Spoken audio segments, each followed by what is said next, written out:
Hey guys, welcome to MSV channel. நான் உங்கள் விஸ்வநாதன். நம்ம இன்னைக்கு பார்க்க போகிறது என்னென்னா, நிச்சயமாக இந்த வீடியோ உங்களுக்கு ரொம்ப பிடிக்குங்க. நம்ம வாழ்க்கையில் இந்த ஒரு 16 பழக்கத்தை வச்சிருக்கிறதுனால தான் நம்ம இப்போ வரைக்கும் ஏழையாகவே இருக்கோம் அப்படின்றத ஒரு கண்டென்ட்டாக நான் எடுத்திருக்கிறேன். இதில் கிட்டத்தட்ட ஒரு 16 பழக்கங்கள் அப்படின்றது இருக்குங்க. இந்த 16 பழக்கங்கள் என்ன, இதை எப்படி நம்ம விடுறது அப்படின்றத ரொம்ப ஷார்ட்டாக இந்த வீடியோவில் பார்க்கலாம். அப்படி இதை விடுறதுனால நமக்கு என்ன பலன்கள் கிடைக்குது அப்படின்ற எல்லாத்தையுமே இந்த வீடியோவில் நம்ம முழுமையாக பார்க்க போகிறோம். வீடியோவை ஸ்கிப் பண்ணாமல் பாருங்கள். நீங்கள் நம்ம சேனலுக்கு புதுசாக வந்திருக்கிறீங்க, நம்ம சேனலை சப்ஸ்கிரைப் பண்ணாமல் பார்த்துட்ருக்கீங்கன்னா மறக்காமல் சப்ஸ்கிரைப் பண்ணிவிட்டு பாருங்கள். அப்படியே கூட இருக்க பெல் பட்டனையும் ப்ரெஸ் பண்ணிக்கோங்க. அப்போ தான் நம்ம சேனலில் போடக்கூடிய வீடியோக்கான நோட்டிஃபிகேஷன் உங்களுக்கு வந்து சேரும். முதல் பழக்கம் குடித்தல், அதாவது குடிக்கிறதுன்னு சொல்லலாம். அதாவது சரக்கு அடிக்கிறான் அப்படின்லாம் சொல்லுவாங்க பார்த்தீங்களா, போதை பழக்கத்துக்கு அடிமையாகுதல் அப்படின்றது தான் இங்கே முதல்ல நம்ம கையவிடக்கூடிய முக்கியமான விஷயம். இதை ஏன் நான் முதல்ல கொண்டு வந்து வச்சேன் அப்படின்றத நீங்கள் கேட்டிங்கன்னா கண்டிப்பாக நீங்களே புரிஞ்சுப்பீங்க. ஒரு மனுஷன் அவனுடைய வாழ்க்கையில் அவன் முன்னேறணும் அப்படின்னா அவன் சுயநலவோடு இருக்கணும், நல்ல சிந்தனைகளோடு இருக்கணும். அப்போ இந்த குடிப்பழக்கம் அப்படின்றது அவனை நல்லா சிந்திக்க விடாது. அவன் சுயநலவு அப்படின்றது அவன்கிட்ட இருக்காது. அவன் ஏதோ ஒரு உலகத்தில் அவன் இருந்துட்டு இருப்பான். முதல்ல நம்மளே ஏழையை ஆக்கிட்டு இருக்க பழக்கங்கள் அப்படின்னு எடுத்துக்கிட்டிங்கன்னா குடிப்பழக்கங்க, போதைக்கு அடிமையாக இருத்தல். இந்த போதை அப்படின்றத எதுக்காக நான் முதல்ல கொண்டு வந்து வைக்கிறேன் அப்படின்னு கேட்டிங்கன்னா, குடிப்பழக்கத்தினால நம்முடைய சுயநலவு அப்படின்றது நம்மக்கிட்ட இருக்காது. நம்ம ஒரு விஷயத்தை சாதிக்கணும் அப்படின்னா அப்போ நம்முடைய சுய நினைவு அப்படின்றது நமக்கு இருக்கணும். சுயநினைவு இல்லாமல் நம்ம போதையில் வந்துட்டு நம்ம எங்கே போகிறோம் என்ன பண்ணுறோன்னு தெரியாமல் இருந்துட்டு இருந்தோம்னா அப்போ கண்டிப்பாக நம்மளுடைய வாழ்க்கையில் நம்மளால் முன்னேறவே முடியாது. ரெண்டாவது, பணம் ரீதியாக ஒரு நாளைக்கு 500 எடுத்துக்கிட்டிங்கன்னா ஒரு மாதத்துக்கு வந்துட்டு அது கிட்டத்தட்ட 15,000 அப்படின்ற கணக்குக்கு போகும். ஒரு வருஷத்துக்கு அதை நீங்கள் எடுத்துக்கிட்டிங்கன்னா 1,50,000 லட்ச ரூபா கிட்ட வந்துடும். அதனால தான், அதாவது நம்ம வாழ்க்கையில் முன்னேறணும்னா அதுக்கு வந்து நம்ம சுயநலவோடு இருக்கணும். அதாவது எந்தவித குழப்பமும் இல்லாமல் சுயநலவோடு இருக்கணும் அப்படின்றதுக்காக தான் இந்த ஒரு பழக்கத்தை முதல்ல கொண்டு வந்திருக்கேன். இரண்டாவது பழக்கம் புகைப்பிடித்தல். இந்த புகைப்பிடித்தல் அப்படின்றது பார்த்திங்கன்னா நம்மள எல்லாருக்குமே தெரியும். புகைப்பிடித்தல் புற்றுநோயை தரும் மற்றும் உடல் நலத்துக்கு தீங்கு விளைவிக்கும் அப்படின்றத கேள்விப்பட்டிருப்போம். அது மட்டும் இல்லாமல் நமக்கு தீங்கு விளைக்குதா அப்படின்னு கேட்டிங்கன்னா நம்மளை சுற்றி இருக்கிறவங்களும் இது வச்சு செஞ்சுட்டு தான் போயிட்டு இருக்குது அவங்களையும். அதனால் புகைப்பிடித்தல் அப்படின்றது மிக கொடுமையான ஒரு விஷயம். அதை தயவு செஞ்சு விட்டுருங்க. உங்களால் வந்துட்டு வாழ்க்கையில் முன்னேறவே முடியாது. இந்த ஒரு விஷயத்தை வந்து நல்லா புரிஞ்சுக்கோங்க. எனக்கு வந்துட்டு ஒரு புகையை பிடிச்சிட்டேன்னா எனக்கு அப்படியே ஸ்ட்ரெஸ் எல்லாம் குறைஞ்சிரும் அப்படின்னு சொல்கிறீங்களே, அது கிடையாது. நீங்களாக கற்பனை பண்ணிகிட்டு இருக்கீங்க. அந்த மாதிரி ஒரு விஷயம் கிடையவே கிடையாது. விலை உயர்ந்த காஃபி குடிக்கிறதுங்க, ரொம்ப அதிகமான வந்துட்டு விலைக்கு காஃபி வாங்கி குடிக்கிறது. நம்ம 10 ரூபா 5 ரூபா 20 ரூபா இதெல்லாம் நான் சொல்லலை. அதாவது 900 ரூபா காஃபி, அப்புறமேட்டுக்கு 1000 ரூபா காஃபி, கோல்ட் காஃபி, இந்த மாதிரி வந்து விலை உயர்ந்த காஃபி இதில் வந்துட்டு நம்ம வாங்கி குடிக்கிறது. இதை ரெகுலராகவும் நம்ம பண்ணிகிட்டு இருக்கிறது. பொதுவாக காஃபி அப்படின்றது நம்மளுக்கு நிறைய புத்துணர்ச்சிகள் அப்படின்றது கொடுக்கும். ஆனால் அதையே நீங்கள் இரவு நேரத்தில் எடுத்துக்கிட்டிங்கன்னா உங்களுக்கு குவாலிட்டி ஸ்லீப் அப்படின்றது கொடுக்காது. அதில் இருக்கிற கெஃபைன் என்ன பண்ணும்னா உங்களை தூங்க விடாது, உங்களையே ஆக்டிவாக வச்சுக்கும். அதனால தான் பெரிய பெரிய ஆட்கள் எல்லாமே காஃபி குடிப்பாங்க, ஆனால் வெறும் காஃபி தான் குடிப்பாங்க. காலையில் மட்டும்தான் அது குடிப்பாங்க. சக்கரை சேர்த்துக்க மாட்டாங்க. சும்மா கொஞ்சமாக வெறும் அந்த டிகாஷன் மட்டும்தான் குடிப்பாங்க. நான்காவது என்னென்னா ஹோட்டலில் போய் சாப்பிட்றது. பொதுவாக ஹோட்டலில் சாப்பிட்றது தப்பு கிடையாது. ஒரு வாழ்க்கையை என்ஜாய் பண்ணுறதுக்காக, ஃபேமிலி கூட சந்தோஷமாக இருக்கிறதுக்காகவும், ஃப்ரெண்ட்ஸ் கூட சந்தோஷமாக இருக்கிறதுக்காகவும் ஒரு தடவை போகிறது, ஒரு மாதத்துக்கு ஒரு தடவை போகிறது அப்படின்றதுல எந்த வித தப்பும் கிடையாது. நான் தொடர்ந்து ஹோட்டல் போவேன், தொடர்ந்து ஜங்க் ஃபுட் எடுத்துப்பேன், தொடர்ந்து நான் பார்த்தீங்கன்னா வந்துட்டு பீஸா பர்கர் இந்த மாதிரிலாம் சாப்பிட்டுக்கிட்டே இருப்பேன். நான் தொடர்ந்து ஃப்ரைட் ரைஸ் அது இதுன்னு சொல்லி சாப்பிட்டுக்கிட்டே இருப்பேன். இந்த மாதிரி தொடர்ந்து நான் ஜங்க் ஃபுட் எல்லாமே எடுத்துக்கிறேன், ஹோட்டல் சாப்பாடு எடுத்துக்கிறோம்னா நம்மளுடைய உடல் நலத்துக்கும் அது வந்துட்டு கெட்டதை கொண்டு வந்து கொடுத்துரும். அதே போல் பண செலவு அப்படின்றது அதிகமாக இதன் வழியில் நமக்கு தெரியாமலே போயிடும். பரவாயில்ல, இன்னொரு விஷயத்தையும் சொல்லுவாங்க, அடா வயிற்றுக்கு சாப்பிட்றதுல என்னப்பா கணக்கு அப்படிம்பாங்க. அதே வயிற்றுக்கு சாப்பிட்றதுல கணக்கு பார்க்கக்கூடாது தான். ஆனால் வயிற்றுக்கு சாப்பிட்றதுல நீங்கள் நல்லதை சாப்பிட்டீங்கன்னா கணக்கு பார்க்க தேவையில்ல. அந்த நல்லதுக்கு கூட ஒரு விஷயத்த சொல்லியிருக்காங்க, அளவுக்கு மீறினால் அமிர்தமும் நஞ்சு தான்.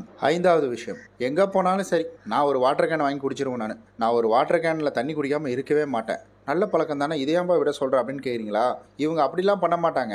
கடையில் வாங்கி மட்டும்தான் குடிப்பாங்க. ஏன்னா கடையில் வாங்கி குடிக்கிற தண்ணி அப்படின்றது பார்த்திங்கன்னா அவங்க வந்து வெயிலில் போட்டு வச்சுருப்பாங்க. அதாவது பிளாஸ்டிக் கூட வந்துட்டு தண்ணி, நல்ல தண்ணி, குடி தண்ணி இருக்குது அப்படின்னா அந்த பிளாஸ்டிக்கோட தன்மை அப்படின்றது அந்த தண்ணியில் கலந்துரும் அப்படின்னு சொல்கிறாங்க. ஒரு சில அறிவியல் நிறைய விஷயம் அந்த பாட்டிலே போட்டிருக்குன்னு வேறு சொல்கிறாங்க. அதனால் வெளியில் போகக்குள்ள தண்ணி குடிக்கிறது நல்லது தான். நீங்கள் உங்கள் வீட்டு பாட்டிலில் ஊற்றி எடுத்துகிட்டு போயிடுங்க, அதுதான் கரெக்டாக இருக்கும். வெளியில் போய் கடையில் வாங்கி தண்ணி குடிக்கிறது அப்படின்றது தயவு செஞ்சு குடிக்காதீங்க. நமக்கு 10 ரூபா செலவு அப்படின்றது மட்டும் இல்லாமல் நமக்கு இது மிகப்பெரிய ஒரு நோயும் கொண்டு வந்து கொடுத்துருவோம். 6வது, என் ஃப்ரெண்டு பயங்கரமாக கிரிக்கெட் விளையாடுவான். செம்ம கிரிக்கெட்டர் அவன்.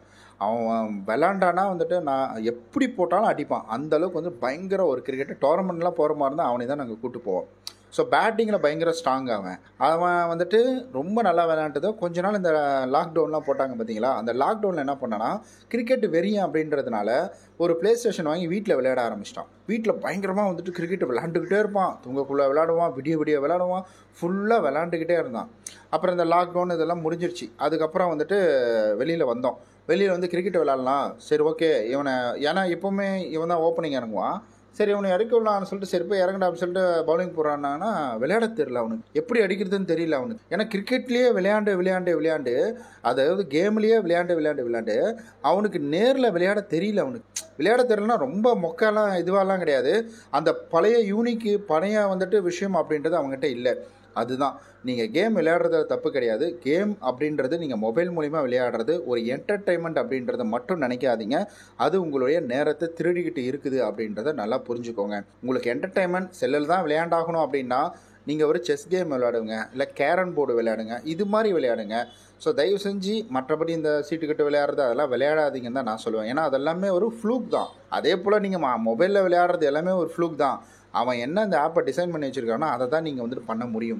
7வது, சூதாட்டம். ஏன்னா இப்போ தான் நம்ம விளையாட்டை பற்றி பார்த்தோம். சூதாட்டம் அப்படின்றது யாரவே இருக்கக்கூடாது. நீங்கள் மொபைலில் விளையாடுறீங்களோ இல்லை நேரில் போய் விளையாடுறீங்களோ காசு கட்டி நான் விளையாடுறேன் அப்படின்றது இருக்கவே கூடாது. அதை தயவு செஞ்சு இன்றே விட்டுருங்க. நிறையா பேர் பெரிய கோடீஸ்வரங்க எல்லாமே பணத்தை இழந்து சொத்துக்கே வழி இல்லாமல் நின்னதுக்கு மிகப்பெரிய ஒரு காரணமாக இருக்கக்கூடியது இது போன்ற சூதாட்டங்கள் தான். 8வது, நான் போட்டால் பிராண்ட் ஷர்ட் தான் போடுவேன் நான்.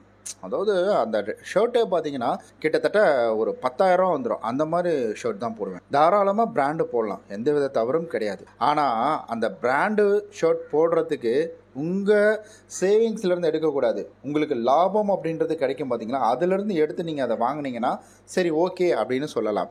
அதை விட்டுட்டு நான் இஎம்ஐயில் கிரெடிட் கார்டை போட்டு நான் இந்த மாதிரி ட்ரெஸ் எல்லாம் வாங்குவேன் அப்படின்ற ஒரு விஷயம் அப்படின்றது இப்போ ரொம்ப பரவலாக இருக்குது. ஸோ ரொம்ப பரவலாக இருக்குது. நிறையா பேர் இதில் போய் ஸ்டக் ஆகிடுறாங்க அவங்களுடைய வாழ்க்கையை.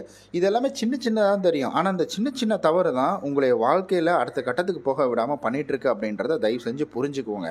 பிராண்ட் ஷர்ட் எடுக்கலாம், ஓரளவுக்கு ஓகே. ஒரு 1000 ரூபா உங்களுக்கு ஒரு 30,000 40,000 சம்பளம் வருதான், ஒரு 1000 ரூபாய்க்கு ஷர்ட் எடுக்கிறது எந்த தவறும் கிடையாது. அதையே வந்துட்டு மாதம் ஷாப்பிங் பண்ணுறது, தேவையில்லாமல் வந்துட்டு இந்த ட்ரெஸ்ஸு அதிக விலைக்கு கொடுத்து ஒரு பெருமைக்காக போடுறது அப்படின்றது வேண்டாம். 9வது, இஎம்ஐன்னு உடனே தான் எனக்கு இது ஞாபகம் வந்துச்சுங்க. புது ஃபோன் லான்ச் ஆச்சுன்னா வச்சுக்கோங்களேன், அவங்க நல்லா தான் இந்த ஃபோனை வச்சுட்டு இருப்பாங்க. உடனே அந்த ஃபோனை தூக்கி கடாச்சிட்டு புது ஃபோனை வாங்கிடுவாங்க.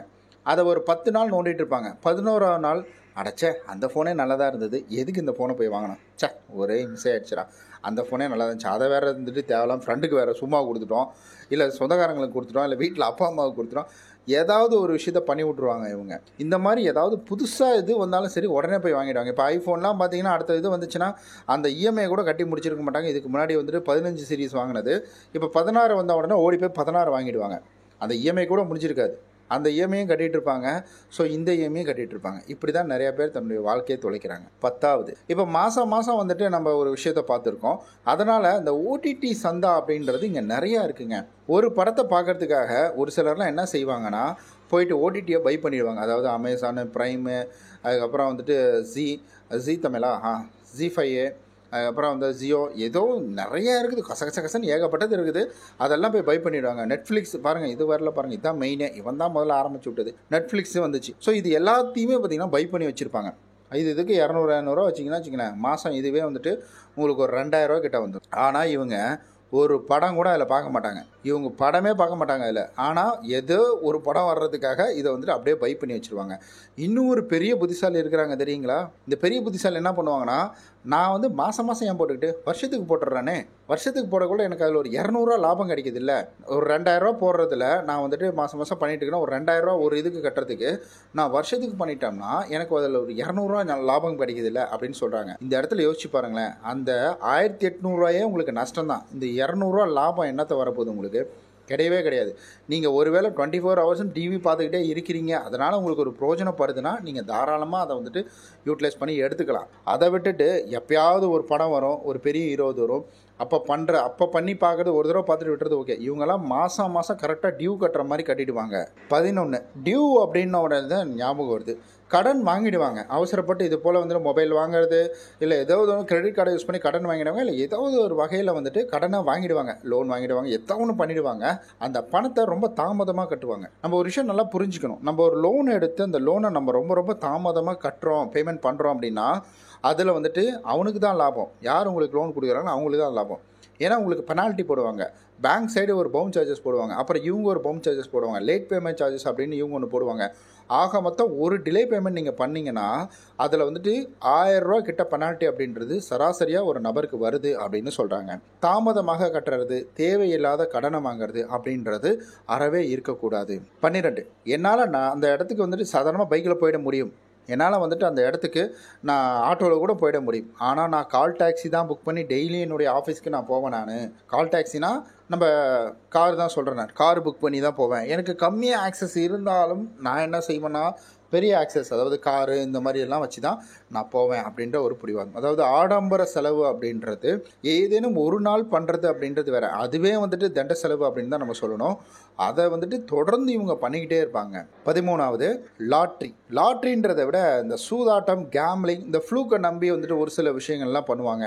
அதாவது நான் இப்போ ஒரு வந்துட்டு ஈமோ கோழி வாங்கி வளர்க்க போகிறேன், ஈமோ கோழியில் வந்து எனக்கு பல கோடிகள் வருது, இந்த வதந்திங்களை நம்பி இது போன்ற விஷயங்களை வந்துட்டு போயிடுவாங்க, மாட்டிப்பாங்க அவங்க. இந்த வதந்திங்க எல்லாமே நிறையா ஒரு சிலரெலாம் கேட்டுட்டு போயிடுவாங்க. எனக்கெல்லாம் அதெல்லாம் ஆச்சரியமாக இருந்துச்சு. சதுரங்க வேட்டை படம் பார்க்கக்கொள்கிற, அப்புறம் யூடியூப்பில் பார்க்கக்கொள்கிற பார்த்தீங்கன்னா நிறையா பேர் கீழே கமெண்ட் பண்ணியிருந்தாங்க, என்னையும் இப்படி தான் ஏமாத்துனாங்க, எங்கள் அப்பாவையும் இப்படி தான் ஏமாத்துறாங்க, எங்கள் ஊர்லேயும் இதே மாதிரிலாம் வந்துச்சு அப்படின்னு சொல்கிறாங்க. எப்படி தான் இதை நம்பி வாங்குறாங்க அப்படின்றது தெரியல. ஸோ சரியாக யோசிக்காமல் தேவையில்லாத விஷயங்களில் நம்ம வந்துட்டு பணத்தை செலவு பண்ணுறது அப்படின்றதும் நம்மளை பணக்காரனாக விடவே விடாதுங்க. 14 இங்கே நிறைய பேர் இந்த இடத்துல தான் போய் கொட்டுறாங்க. நிறைய பேருன்னா இப்போ இருக்கிற இளைஞர்கள்லாம் ஒரு சிலர்லாம் மொபைல் மூலயமா இதை போய் பார்க்குறாங்க, ஃப்ரீயாகவும் போய் பார்க்குறாங்க, அதுக்கப்புறம் பணம் கட்டியும் இங்கே போய் ஏமாறுறாங்க. என்னங்க புரிஞ்சிருக்கும்னு நினைக்கிறேன். அந்த மாதிரி படங்களை தான் நான் சொல்கிறேன். அந்த மாதிரி படங்களை வந்துட்டு காசு கொடுத்து வாங்குவாங்க. இவங்க காசு கொடுத்து வாங்கி வந்துட்டு பார்ப்பாங்க. இப்போல்லாம் அது சட்டப்படி வந்து குற்றம் அப்படின்னே வந்துடுச்சு. ஆனால் இவங்க காசு கொடுத்து அதை வாங்கி அதை பார்ப்பாங்க. இந்த மாதிரி செலவுகள் அப்படின்றதும் நிறையா இருக்கும். அண்ட் அதே போல் தப்பான ஒரு பழக்க வழக்கங்கள் கூட சேர்ந்து வெளியில் போகிறது அப்படின்றதையும் இவங்க இதற்காகவே செலவு செய்வாங்க. அதாவது அந்த மாதிரி விஷயத்துக்காகவே, டேஷ்காகவே வந்துட்டு இவங்க நிறையா செலவு அப்படின்றது பண்ணுவாங்க. இதையும் தயவு செய்து பண்ணாதீங்க. இது எல்லாமே ஒரு மாயை. நமக்கு வரக்கூடிய மனைவியாக இருக்கட்டும், இல்லை நமக்கு வரக்கூடிய கணவனாக இருக்கட்டும், எந்த அளவுக்கு நமக்கு உண்மையாக இருக்கணும் அப்படின்னு நம்ம நினைக்கிறோமோ அதே போல தான் நம்மளும் அவங்களுக்கு உண்மையாக இருக்கணும் அப்படின்றத நீங்கள் ஒருபோதும் மறந்துடவே கூடாதுங்க. 15 இங்கே நிறைய பேர் ஒரு ஆஃபர் கிடைக்குது அப்படின்னா அடித்து பிடிச்சி போய் வாங்குவாங்க. ஆனால் உண்மையாலும் ஆஃபர் கிடைக்குது அப்படின்னா அதை வாங்கவே மாட்டாங்க. ஒரு ஆஃபர் அப்படின்றது, இப்போ நம்ம ஃபார் எக்ஸாம்பிள் வந்து நம்ம ஒரு கடைக்கு போகிறோம், ஒரு பிராண்ட் ஷர்ட் இருக்குது. இப்போ நான் ஒரு கடைக்கு ரெகுலராக போயிட்டுருக்கேன். நான் அந்த கடையில் வந்துட்டு ஷர்ட் எடுப்பேன். அந்த ஷர்ட் பார்த்திங்கன்னா நிறையா ஓட்டோ பிராண்டு இருக்கும், நிறையா பிராண்ட்ஸ் வந்துட்டு அதில் இருக்கும். ஓட்டோவில் போய் அதை எடுத்தேன்னா அதனுடைய விலை வந்துட்டு எப்படியும் ஒரு 2000 வரும். ஆனால் நான் இவங்கள்ட்ட எடுக்கிறதுனால அதனுடைய விலை பார்த்திங்கன்னா 600, 700 இந்த மாதிரி தான் வரும். கண்ணுக்கே தெரியாத ஏதாவது ஒரு இடத்துல டேமேஜ் இருக்கும். ஆனால் நான் இது வரைக்கும் ஒரு ஷர்ட்டையும் பார்க்கல. அவங்க என்ன சொல்கிறாங்கன்னா, இது வந்து பண்டல் கட்டி போட்டுருவாங்க, இது ஒரு குறிப்பிட்ட டைம் வரைக்கும் தான் அதை அவங்க வச்சுப்பாங்க, அதுக்கப்புறம் இதை வந்துட்டு சேல் பண்ணி, அதாவது அவங்க யாருக்குமே அந்த ஷோகேஸில் வைக்க மாட்டாங்க அப்படின்ற மாதிரி சொல்கிறாங்க. ஸோ அப்படி இருக்கிற பட்சத்தில் ஒரு சரியான தள்ளுபடியை பார்த்து நம்ம அதாவது யூஸ் பண்ணிக்கிறது அப்படின்றது ரொம்ப ரொம்ப நல்லது. ஏன்னா நான் எடுக்கிறதுனால அதை நான் சொல்கிறேன். நான் துணியை வச்சு சொல்கிறேன், நான் மற்றபடி எல்லாத்துக்குமே சொல்கிறேன். நான் ஒரு விஷயம் கம்மியாக கிடைக்குதுன்னா அது உண்மையாலுமே அது கம்மியான ரேட்டுக்கு தான் கிடைக்குதா, இல்லை வந்துட்டு நம்ம அந்த கிரேட் இந்தியா ஃபெஸ்டிவல் டைம் அப்படின்ற மாதிரி தேவையில்லாத பொருளெல்லாம் நம்ம தலையில் கட்டி விடுவாங்க பார்த்தீங்களா, அந்த மாதிரி ஏதாவது கிடைக்குதா அப்படின்றத நீங்கள் யோசித்து பார்த்து பண்ணணும். அண்டு கடைசி, இதெல்லாம் நம்ம வந்துட்டு கண்டிப்பாக அது பார்த்தே ஆகணுங்க. தேவையில்லாமல் இந்த ஆன்லைன்லாம் போய் சண்டை போட்டுட்ருப்பாங்க. இந்த ஆன்லைனில் வந்துட்டு ஒரு பிரச்சனையை உண்டு பண்ணி விட்ருவாங்க. ஏதாவது ஒரு இணையதளம் இருக்கும், அதில் போய்ட்டு மற்றவங்களை திட்டுறது, தேவையில்லாத விஷயங்களை வந்து பயன்படுத்துறது அப்படின்ற மாதிரி நிறைய தேவையில்லாத காரியங்களில் அவங்களுடைய தேவையான நேரத்தை செலவு செஞ்சிட்ருப்பாங்க. தேவையில்லாத இடங்களில் நம்மளுடைய நேரங்கள் செலவு செய்யப்படுது அப்படின்னா அப்போ கண்டிப்பாக நம்மால் வாழ்க்கையில் பணக்காரன் ஆகவே முடியாது அப்படின்றதில் எந்தவித மறுப்பும் அப்படின்றது கிடையவே கிடையாதுங்க. மறுப்பே கிடையாது. அதெல்லாம் நம்மளால் வந்துட்டு கடைசி வரைக்கும் நம்மளால் பணக்காரனாகவே முடியாது அப்படின்றதுல ஸோ ஷியோராக சொல்லலாம். சிம்பிளாக சொல்லணும்னா ஷியோராக சொல்லிடலாங்க. அதனால் இந்த 16 பழக்கத்தையும் அப்படி மூட்டை கட்டி குப்பையில் போட்டுட்டு நீங்கள் இருக்கக்கூடிய விஷயத்த அதுக்கு தகுந்த மாதிரி நீங்கள் யூஸ் பண்ணிட்டு இருந்தீங்க அப்படின்னா கண்டிப்பாக வாழ்க்கையில் நீங்களும் ஒரு நல்ல ஒரு பணக்காரராக மாறலாம். நீங்கள் கோடிக்கணக்கில் சம்பாதிக்கனாலும் லட்சக்கணக்கில் சம்பாதிக்கனாலும் நீங்கள் ஒரு 10,000 20,000 1 லட்சத்துக்குள்ளையாவது வீட்டில் சேவிங்ஸ் அப்படின்றது உங்களால் பண்ண. ஓகே நண்பர்களே, இந்த வீடியோ உங்களுக்கு பயனுள்ளதாக இருந்திருக்கும் அப்படின்னு நம்புகிறேன். ஸோ இன்னொரு விஷயம், இந்த வீடியோ பார்த்துட்டு இருக்கிற உங்களுடைய அக்கௌண்ட்டில் சேவிங்ஸ் அக்கௌண்ட்டில் எவ்வளோ பணம் இருக்குன்னு சொல்லுங்கள். என்னுடைய அக்கௌண்ட்டில் வந்துட்டு 700 ரூபா தான் இருக்குது. ஆனால் என்னோடய உண்டியில் வந்துட்டு ஒரு 5000 அப்படின்றது இருக்கும். உங்களுடைய அக்கௌண்ட்டில் எவ்வளோ இருக்குது அப்படின்றத மறக்காமல் கமெண்ட்டில் சொல்லுங்கள். நம்ம நாளைக்கு இது போல் வேறு ஒரு பயனுள்ள வீடியோவில் சந்திக்கலாம்.